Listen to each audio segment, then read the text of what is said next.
Halo guys, kali ini gua berada di Kolinamil. Kolinamil itu ada di Tanjung Priok. Saat ini spesial banget guys, karena di belakang gue ini adalah kapal Dewa Ruci. Jadi bagi kalian belum tahu kapal Dewa Ruci apa, yuk tonton videonya sampai habis ya guys. Jadi gua akan mengulas sedikit ya guys mengenai apa sih Dewa Ruci. Semoga pengetahuan kita jadi makin besar guys. Kapal ini kapal tua guys ya. Dan gua di sini sambil moto dan juga sekaligus mau buat video. Oke, tonton sampai habis guys ya. Guys, keindahan Dewa Ruci guys.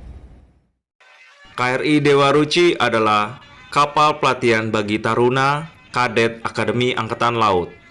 Kapal ini berbasis di Surabaya dan merupakan kapal layar terbesar yang dimiliki TNI Angkatan Laut.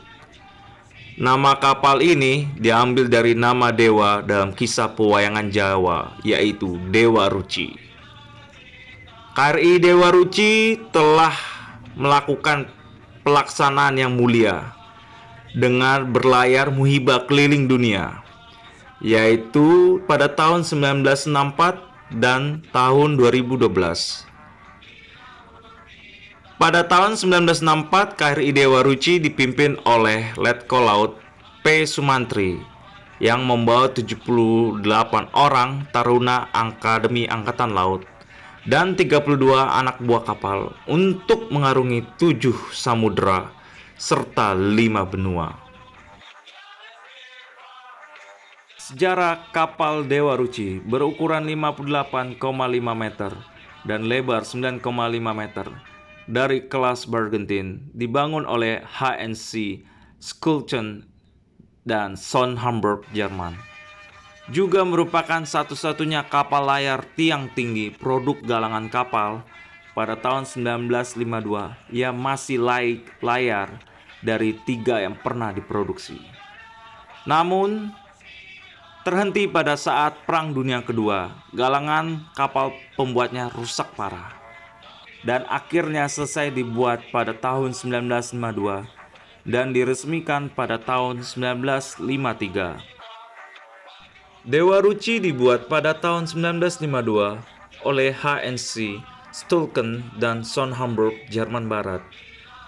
Pertama diluncurkan pada tanggal 24 Januari 1953 dan pada bulan Juli dilayarkan ke Indonesia oleh Taruna AL dan Kadet Alri. Setelah itu, KRI Dewa Ruci berpangkalan di Surabaya. Ditugaskan sebagai kapal latih yang melayari kepulauan Indonesia dan juga ke luar negeri. KRI Dewa Ruci juga pernah mengelilingi dunia 2 kali. Nama Dewa Ruci diambil dari nama sosok dewa dalam kisah klasik pewayangan Jawa. Alkisah pada suatu waktu, Bima putra kedua mendiang Prabu Pandu Dewanata, raja besar kerajaan Hastinapura, mendapat perintah dari gurunya Resi Drona untuk mencari air suci Tirta Perwitasari yang akan memberinya pemahaman akan arti kehidupan. Namun sayang, usia Prabu Pandu amatlah singkat. Raja yang terkenal karena kesaktian dan kebijaksanaannya ini wafat sebelum para putranya beranjak dewasa. Dari 5 bersaudara, putra Pandu tersebut, Bima memiliki wujud fisik yang paling berbeda dari saudara-saudaranya. Digambarkan tingginya kira-kira 2 kali tinggi orang dewasa, badannya kekar dan berotot dengan sorot mata yang tajam. Wujud fisiknya lebih menyerupai raksasa daripada seorang manusia biasa. Dalam kisah pewayangan, tokoh Bima melambangkan kekuatan jasmani seorang manusia. Bima selalu haus akan pelajaran, ilmu pengetahuan, dan selalu menghormati serta percaya pada apa yang diajarkan gurunya, Resi Drona. Resi Drona pun memerintahkan untuk mencari air suci Tirta Perwitasari. Tanpa berpikir panjang, Bima segera menyelam ke dasar samudera. Pada waktu itu, Resi Drona menyuruh Bima untuk mencari air suci Tirta Perwitasari yang ada di dasar samudera. Namun, dengan sosok yang teguh pendirian dan tekad yang kuat, Bima akhirnya masuk ke dasar samudera. Waktu itu Bima bertemu dan melawan ular besar. Hingga akhirnya leher ular besar Nagat pun berhasil dirobek oleh kuku saktinya, kuku Pancaneka. Ular itu langsung mati setelah ditusuk kuku sakti itu. Setelah ular dibunuh, Bima sudah pasrah dan apa akan yang terjadi dalam hidupnya. Ombak menjadi tenang dan tiba-tiba muncul sosok kecil seperti dirinya. Sosok itu besarnya hanya sebesar telapak tangan dan bernama Dewa Ruci. Lalu Dewa Ruci meminta Bima memasuki dirinya melalui telinga kirinya. Meski sempat ragu, Bima menuruti dan Bima memasuki tubuh Dewa Ruci dan melihat dunia yang besar ada di dalam sana, sebuah tempat yang tampak begitu damai.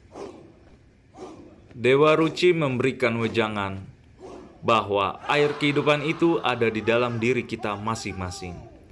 Dan kita bisa melihatnya asalkan kita berjalan sesuai kehendak Sang Pencipta.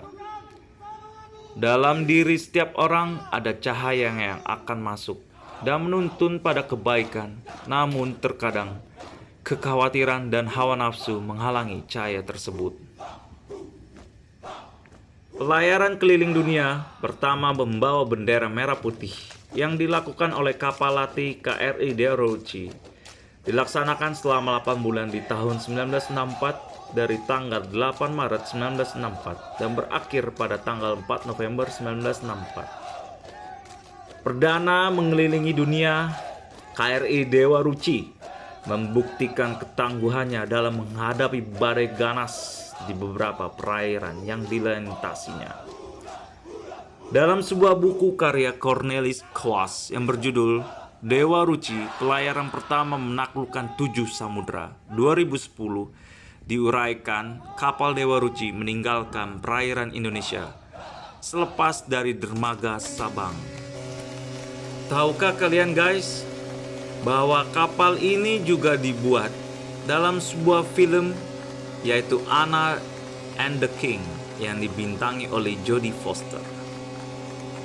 Dewa Ruci juga berpartisipasi dalam balapan dan acara kapal tinggi di seluruh dunia.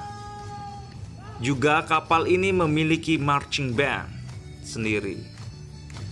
Pada kesempatan yang bagus ini, saya berkesempatan bersama teman-teman fotografer membuat sebuah video dan juga foto dalam kompetisi lomba foto dan video KRI Dewa Ruci. Sampai-sampai teman fotografer saya nyemplung ke dalam air untuk mendapatkan hasil yang terbaik.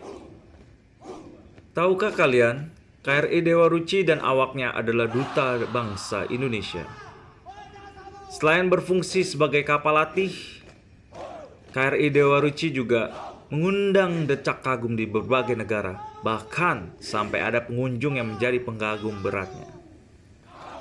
Banyak pengunjung kagum dengan kapal ini dan keramatahan yang ditunjukkan para awak dan kadetnya. Berbagai kesenian dan tarian-tarian sering dipentaskan di atas kapal Dewa Ruci.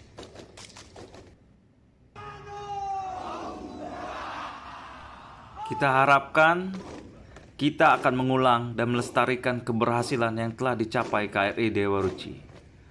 Sebagai moto KRI Dewa Ruci, cita-cita, akal budi, berani, jujur, guna, bakti. Diharapkan moto KRI Dewa Ruci akan tetap bisa kita tanamkan di hati sanubari generasi muda Indonesia sepanjang masa.